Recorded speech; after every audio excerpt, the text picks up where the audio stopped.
Vou deixar você apresentar hoje, que eu já falei demais, vou dar a sua chance. Essa é a segunda parte do nosso Lorecast e tenho o prazer de receber a Carla aqui. A gente já apresentou ela, Carla é cardiologista e fala muito de medicina culinária, mas a gente vai trocar o assunto nesse segundo bloco aqui e a gente vai falar de riscos cardiovasculares, hormônios, entre outras coisas.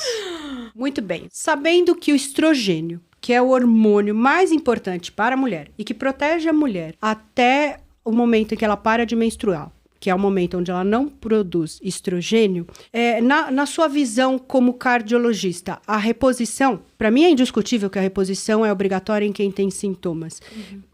Você vê na reposição alguma contraindicação? Sim, acho que existem contraindicações, né? Na reposição hormonal, como todos sabemos. Não sei se é essa exatamente a pergunta que você está falando. Na parte cardiovascular, né? Na parte cardiovascular. Então, acho que é uma pergunta muito ampla.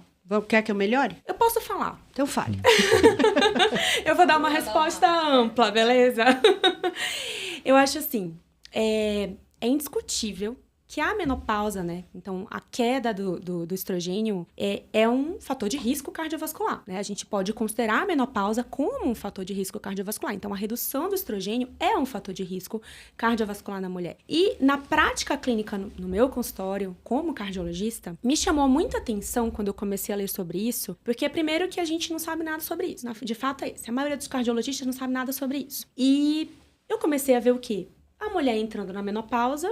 E eu comecei a me ver falando, querida, começa a medir sua pressão todos os dias. Foi exatamente assim. Tava entrando, eu falei, vamos dosar esse colesterol? Deixa eu ler mais sobre isso. E foi quando eu comecei a entrar mais nesse assunto. Porque, que nem a medicina culinária, a gente não aprende sobre isso, né? Então, com certeza, vocês sabem muito mais sobre isso que eu, né? Mas, assim, eu comecei a entender isso. Então, sempre que possível, eu acho que vale a pena. Sempre que possível. Eu acho que vale a pena. Eu Sim. acho que tem contraindicações? Claro que tem, né? Do ponto de vista cardiovascular. Falando do ponto de vista cardiovascular. Eu acho que a reposição hormonal, o estrogênio, né? Falando do estrogênio, a gente tem, assim, dois extremos. Então, eu só ficaria mais reticente na terapia de reposição hormonal num caso muito extremo, né? Então, assim, por exemplo, uma paciente que... Eu tô com um caso, por exemplo. Uma paciente, vamos até aproveitar e discuti-lo.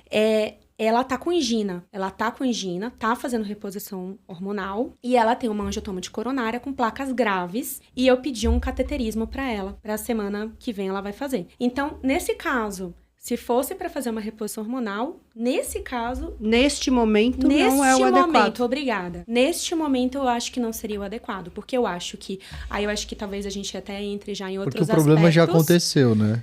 Exato, né? O problema já tá lá, né? Você já tem uma placa, a placa tá dura. E ela a hora tá que você der o estrogênio, o que faz? O estrogênio faz neoangiogênese. Ele começa a aumentar os vasos. O que acontece com a placa? Ela solta. Exato. Que foi o que aconteceu no WHI. A hora que eu peguei mulheres que já tinham mais de 10 anos de reposição, ela já tinha uma placa estabelecida. Só que naquela época não tinha ultrassom de carótida. O que aconteceu? Começa a infartar, começa a ter AVC. Sim. Então, esta paciente, neste momento, não é uma indicação. É que você perguntou assim, contraindicação. Eu só veria... Não, sensação. Nesse extremo, caso, sim. né? Extremo. Né? Não, tô falando porque eu tenho uma paciente que é transplantada. Cardíaca. E o cardiologista contraindicou. Eu liguei pro colega, eu falei assim, não existe a menor contraindicação num paciente que é transplantado. Assim como eu tenho outras pacientes que infartaram na menacme, ou seja, enquanto elas estavam menstruando, elas infartaram, elas têm stent e eu faço a reposição. Porque se ela infartou com o estrogênio dela, que chega a 600, 300, na hora que eu tô dando um valor contínuo, eu não tenho por que não fazer. Mas nos nossos critérios da ginecologia, tá lá. Se o risco cardíaco é muito alto, ou seja, eu já tenho placas calcificadas há muito tempo, eu não vou repor, porque eu não vou ajudar essa mulher. Agora, só um porém. Quando você vai ver risco cardíaco alto, isso assusta. Por quê? Se você pega uma calculadora de risco, e a paciente tem uma placa na carótida discreta, ou ela já é alta. E até que ponto que essa paciente não tem indicação? Porque, na verdade, a gente não deveria usar esta ferramenta que é a brasileira, que é a do onde o cardiologista usa. Então, só que o risco alto está no outro cardio de risco, que é o americano, onde tem a pressão e não tem placa subclínica. Então, na verdade, todo o esquema é feito naquele risco americano. Então, os 10% vão ser quem é hipertensa, quem é diabética, quem tem evento cardíaco prévio. A hora que você usa... Isso eu falei até pro professor César um dia numa aula. Falei assim, professor, você não acha que essa ferramenta brasileira de cardio é muito... não é apropriada para as condições que a gente tem. Então, a gente usa lá onde eu faço ambulatório, o risco brasileiro, que manda dar estatina, mas isso não contraindica a minha reposição. Então, eu falo para as meninas assim, ele vale muito para te ensinar assim, quanto de estatina você vai usar, mas ele não contraindica. Para contraindicar, a gente usa o esquema americano. E o médico que não sabe isso, se ele olhar essa ferramenta, ele vai contraindicar todo mundo. Porque o fato de você ter uma placa subclínica é alto risco. LDL maior que 190 de forma isolada é alto risco. Sim. Né? E quando a gente vai ver, né, a ação do estradiol ali no vaso, ele é fantástico, né? Então, assim, você vê que o estradiol, ele vai reduzir o risco cardiovascular, né? Então, se você pegar um endotélio saudável, você vai ter lá, vai proteger, né? E é o que a gente vê na prática clínica, inclusive com os homens, né? Que tem aquela redução de estradiol. Então, até que ponto que aquilo não tá aumentando o risco cardiovascular dele. Agora, quando você pega um endotélio já com placa, com uma placa discreta, ainda assim você vê benefício. Agora, quando você já vai pegando uma placa grave, que nesse caso de uma paciente que eu falei, você já tem uma diminuição de receptores, aí já entra numa área mais cinzenta que não tem muita resposta, que a gente ainda não entende muito bem o momento, a dose, aí vem outras questões, né? Perfeito. O homem também é a mesma coisa, né? Porque o homem hipogonádico, ele tem a longo prazo um risco cardiovascular maior, né? Porque a deficiência, né? A falta da testosterona vai acarretar uma série de alterações metabólicas potencialmente, né? Então, de aumento de pressão arterial, de alteração do colesterol, né? Então, a reposição... Mas aí, de novo, eu concordo com você hoje também, né? Porque se você já tem um quadro muito grave, se você aumentar a testosterona no homem, né? O nosso estrogênio, ele vem principalmente dessa conversão, né? Dessa modificação da testosterona para estrogênio.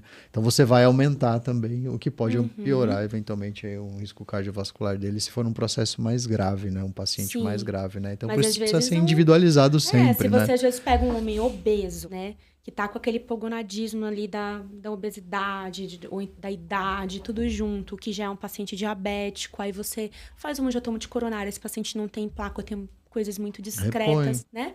E aí você também aumenta um pouquinho ali o estradiol dele, acaba que até que ponto que isso também não vai interferir no risco cardiovascular, né? O quanto que a gente vê isso. E você sabe, gente, que eu acho que no último mês, eu juro pra vocês, eu peguei 3 pacientes no meu consultório. Uma delas chegou, assim, quase chorando, porque ela falou assim, doutor, eu tô vindo aqui porque a minha cardiologista disse que eu não podia mais passar com ela, porque eu decidi fazer reposição hormonal. Meu Deus do céu! Juro!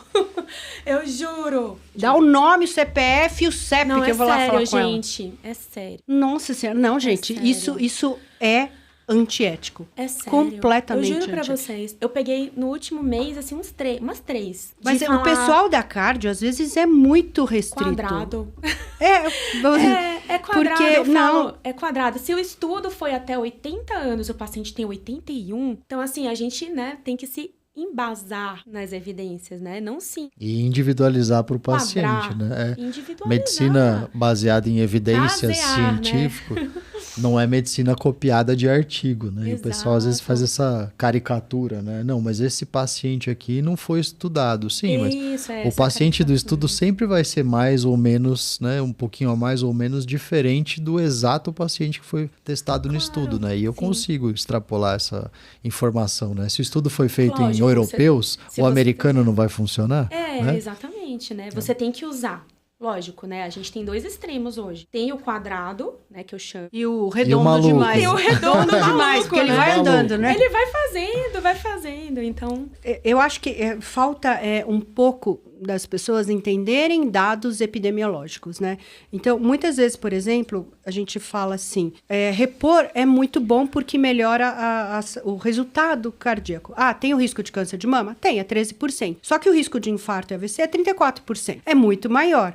Quando eu faço a reposição, numa condição adequada, menos de 10 anos de menopausa, ou numa paciente que cardiologicamente não é um risco grande, não é uma mulher que teve uma grande alteração, eu vou ter benefício, né? Então, quando eu indico o hormônio, eu estou indicando primeiro para melhorar a qualidade de vida. E aí tem gente que vai do extremo, que às vezes a paciente nem está direito na menopausa e já quer dar o hormônio para prevenir. Então, a gente manter-se na linha reta de bom senso é muito difícil por causa dos redondos e por causa dos quadrados.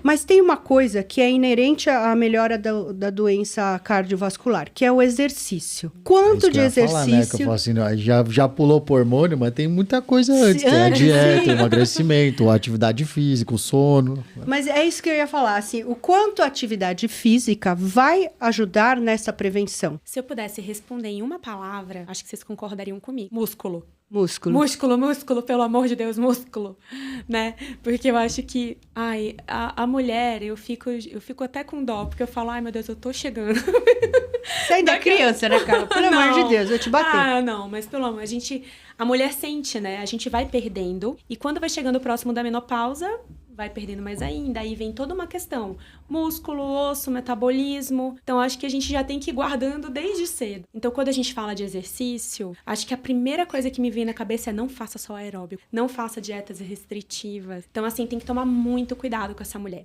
é uma abordagem muito mais delicada, e o que eu vejo muito no consultório a paciente vai chegando próximo ao pau, vai ganhando peso, vem toda aquela questão e tal. Aí ela acha que fazer o hormônio vai fazer perder a barriga e não vai. Vai aumentar o metabolismo e ela não vai engordar e não vai, né? Sim. E aí muitas vezes essa mulher, ela chega usando por conta medicações, né? Tipo os análogos de ARP1, que a gente conhece aí, as canetas, os injetáveis. Tá comprando tudo sem receita, não façam isso, hein?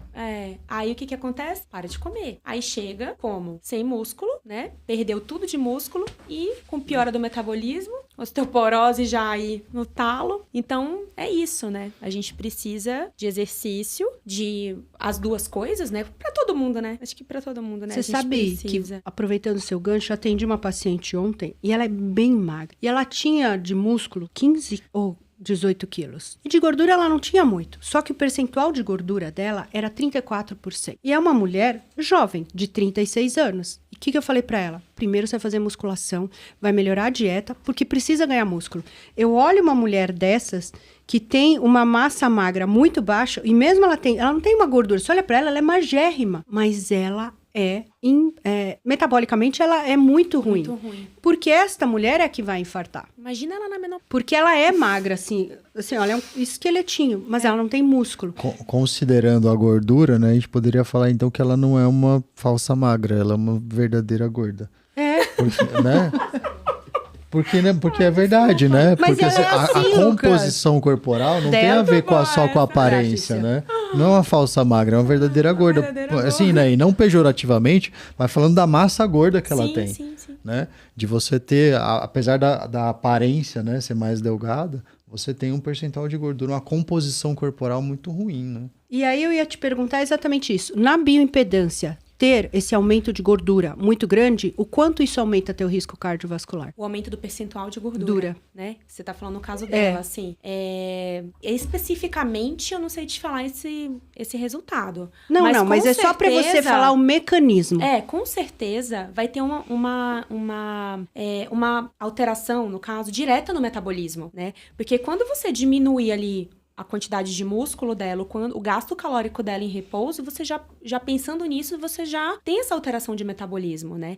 E o quanto que ainda tem outras questões aí que a gente pode filosofar, mas o quanto que é a qualidade da gordura dessa paciente? Que tipo de gordura que essa paciente tem, né?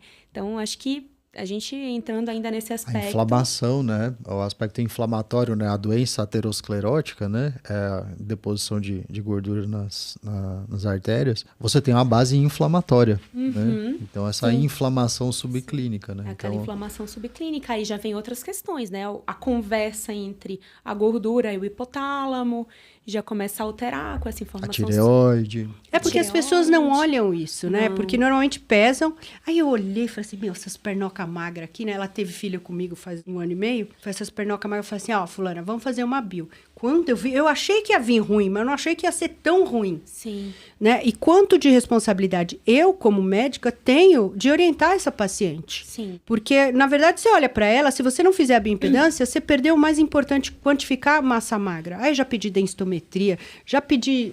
Eu acho muito importante a gente, como médico, ter um olhar que, assim, aos poucos eu tenho aprendido desse tipo de paciente que é muito comum e eu percebo que é muito cultural. Porque eu sou do Pará, eu sou do norte. Então, lá as mulheres, elas não querem ser magé. Elas querem ter bumbum, elas querem ter pernão. É diferente, né? Cidades praianas e tudo é diferente. Em São Paulo, as mulheres querem ser... esqueléticas, esquálidas. Magras, exato. Elas querem ser magras, não importa. Mas você não quer ganhar músculo? Vai aumentar o peso na balança? Não. É isso que as pessoas não entendem. Então, assim, quando chega uma mulher dessa, eu falo... Tira a roupa, vamos fazer a bioimpedância. Você não quer emagrecer. Você acha que é isso que você quer. Confia em mim. Não fala nada. Olha, não se pese. Eu vou mudar aqui sua alimentação. O que eu tô pensando, né? Vou botar músculo na mulher. Ela vai olhar no espelho e ela vai ver que ela melhorou. Mas se você fala real pra ela, ela não vai aceitar, entendeu? Então eu comecei a fazer assim. Não se pesa. Joga fora a balança. E confia em mim. Me dá uma chance. Volta daqui a 2 meses, né? Que antes disso não vai dar pra nada. Com 2 meses já não dá muito mesmo. Mas, assim, dá um tempo maior, me dá uma chance. Porque é aqui, ó. É cultural, sabe? As pessoas querem emagrecer a qualquer custo. E vai perdendo músculo, vai piorando o metabolismo. Na menopausa, então, que é o assunto, é uma tristeza. E qual é o risco da importância da história familiar quando eu tenho um pai que infartou antes dos 50 ou uma mãe que infartou antes dos 40? Total, né? É uma coisa que eu sempre pergunto, porque para mim é muito importante. Super importante. Então, um paciente desse, você tem que estar ali na sua mão. É o que eu falo, a gente tem que fazer um check-up, né, mais de perto, a gente precisa controlar os hábitos mais ainda. Então, a qualquer sinal, a gente precisa ser mais invasivo com você. Então, com outros, a gente pode ser mais flexível, mas com você precisamos ser mais, né? Ser mais invasivos em relação a essa redução de risco. E uma coisa que eu acho que é importante falar, que virou muito moda, né, das pessoas terem medo de medicação para reduzir o colesterol da estatina. Boa, a estatina. Ontem assisti. Não é mais passível de questionamento, gente, né? O quanto as estatinas realmente reduziram mortalidade. É um desfecho, né? Um acontecimento duro, objetivo, ou seja, reduz morte. E parece que hoje a estatina, a medicação para colesterol, fala, colesterol não é nada, né? Sim. E aí você deixa muitas vezes de tratar um paciente, é só reduzir o carboidrato. Na verdade, se você colocar muita gordura saturada, isso não vai funcionar, né? E aí as pessoas têm medo, né? Você recebe muito isso no consultório? Total. Eu recebo muito. E aí eu vejo que tem uma leva de paciente que vai mais, assim, para esse negócio, assim, ver mais vídeo de médicos dessa área. Nada contra, pelo contrário. Eu acho que a gente precisa enxergar de uma forma consciente todas as áreas. Mas a gente tem que tomar cuidado, assim, áreas de ortomolecular, medicina integrativa, essas coisas, elas são super importantes. Eu faço curso, já fiz curso, aprendi um monte, mas tem que tomar cuidado. Com o mecanicismo. Exato. Eu percebo isso. Os pacientes que seguem os médicos que são totalmente nesse sentido, eles interpretam de uma forma equivocada e eles chegam com pré-conceitos sobre várias coisas. E é sempre uma síndrome, né, que eu falo. São as mesmas coisas. Eles têm os pré-conceitos das mesmas coisas e uma delas é a estatina. É muito de você... Como se fosse um veneno, né? Um grande vilão, né? E é curioso, né? Porque eu falo, gente, você faz o que com a ciência de excelente qualidade publicada, né? Estudos que são multicêntricos, né? Populações controladas, como a Framingham, por exemplo, né? O acompanhamento de milhares de pessoas e medindo durante 10 anos e viu que realmente funciona o medicamento, né? Então, assim, qual que é a dúvida, né? Mas o problema é, será que um médico tem o direito de ter uma opinião nesse sentido? Quando eu tô falando de estatística, eu não posso ter uma opinião. Claro. A opinião é algo individual de um conceito, mas estatística, para mim, é soberana. Claro. Né? É aquele negócio, meu médico é contra a reposição. Então é ele que vai tomar banho, porque você não pode ser contra algo que já está estabelecido. A estatina já está estabelecida. E eles fazem o mecanismo da coenzima Q10 e não sei o quê. Assim, mas não é só aqui, não. Do risco de diabetes. Do risco de diabetes, da dor, da mialgia. E não é só aqui, não. Eu acompanho o pessoal lá da Espanha, é a mesma coisa. Mas será que eticamente o médico tem esse direito? Ele tem o direito de ter opinião. Todo mundo tem o direito de ter opinião. Contra a estatística? Não. E a opinião dele pode ser ruim também, né? Pode ser errada a opinião dele. Eu acho que muitas vezes, por exemplo, eu gostava muito eu sempre conto essa história, né? Do orientador que eu tive no mestrado, em que os pacientes que tinham problemas vasculares, o tratamento clínico era caminhada, era fazer exercício físico, parar de fumar, emagrecer, né? Porque eram os pacientes com doenças arteriais periféricas. E era difícil de fazer, porque o paciente sentia dor na perna, então realmente, né, já eram pacientes de mais idade, que passaram a vida não fazendo exercício, então a aderência sentia uma certa complicação. E aí eles falavam, doutor, eu quero operar para resolver o meu problema. Né? E eu lembro com muita empatia assim, e carinho, ele falava, olha, eu sou cirurgião, eu adoro operar, se você quiser operar, eu vou operar com você, a gente vai operar a sua perna. Só que olha só, de 100 pacientes, 90 melhoram, 5 não fazem diferença, 3 pioram e 2 morrem. Vale a pena? O que o senhor acha? Ele falava, eu não acho nada. Eu tô te apresentando os dados, isso aqui é uma parceria, eu estendo a mão, você estende a sua e a gente se cumprimenta. Isso aqui é uma coparticipação. Então, né, só para ilustrar, né, assim, eu falo, ele tem direito de ter opinião. Claro. A opinião dele é que ele é cirurgião, que ele gosta de operar. Se você quer operar, eu vou te operar. Assim, mas o que eu digo... o dado é esse aqui, né? É o que ela tá falando, eu acho que é o que a gente tava falando ainda há pouco. O paciente se enquadrou completamente no estudo. Aí, nesse caso, você não tem como ter outra opinião. É diferente daquele caso que tá na área cinzenta, que é o que a gente tava conversando. É isso que eu tô falando. Né? Olha, agora Carlinha, então... você pode substituir ele mês que vem. Ai, meu Deus do céu. Tchau, gente. Foi mal. Não, mas é isso mesmo. Será que eu tenho direito a uma opinião contra a estatística? Contra aquilo que já está sacramentado?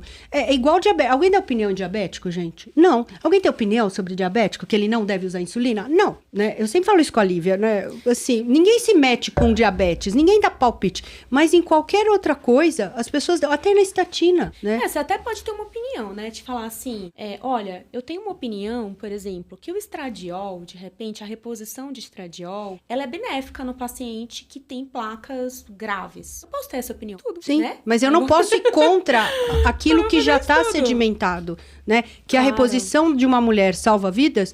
É lógico, eu sou contra porque dá câncer. Esse cara não devia nem ser ouvido. Ele não mereceria nem que eu olhasse pra ele, porque ele não merece meu respeito. E eu sempre falo isso. Nesta mesma frase, nesse mesmo tom, pode parecer até pedante. Deve até ser. Mas eu acho que, assim, a gente não pode ir contra a estatística. Eu não posso falar pra um paciente, olha, eu acho que não tem que usar estatina porque muda a coenzima Q10. Não, eu não acho nada. Tá, a estatística lá foi feita há 10 mil. É um direito do paciente querer ou não tomar. Eu acho que o mais ético fazer seria você apresentar os dados. Sim. Você falar, olha, se eu fosse preferir, eu preferia que você fizesse uma alimentação X diferente, fizesse exercício.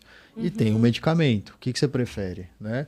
Você pode ter a sua opinião, né? Mas desde que você informe que falar, minha opinião é essa, claro, e os dados são esses aqui. Eu tenho 2 pacientes, homens, jovens, atletas, com colesterol muito alto e que, assim... Não querem usar estatina porque dá dor no corpo. Aí eles se matam de fazer exercício. Corre. Olha, eu vou te falar que a gente, né, sabe que 70% mais ou menos é da nossa produção e não alimentar.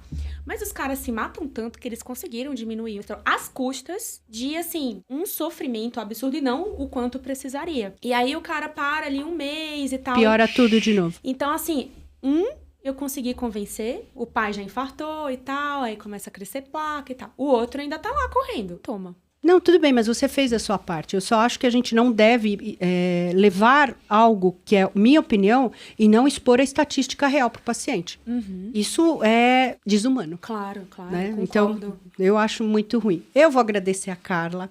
porque eu adorei o bate-papo. A gente já trouxe outros cardiologistas, a gente não tinha conversado sobre isso de forma tão esmiuçada, né? Deixe de novo lá o seu consultório em cima da editora.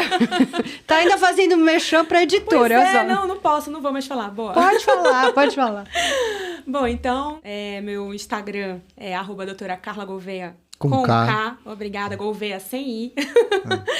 E o meu consultório fica na Avenida Paulista, o Centro Cardiovascular Paulista. Eu não tô fazendo propaganda, mas fica ali em cima da Livraria Martins Fontes. E se eu tô fazendo, vale, porque é uma livraria maravilhosa. Estamos lá em cima. E muito obrigada pelo convite. Aprendi muito também, fico à disposição. A gente adorou. Eu gostei da cozinha, que era a receita do peixe. E vamos ver se eu vou voltar no próximo episódio, né? Não, que já foi a Carla despedido. vai te substituir. Ai, que...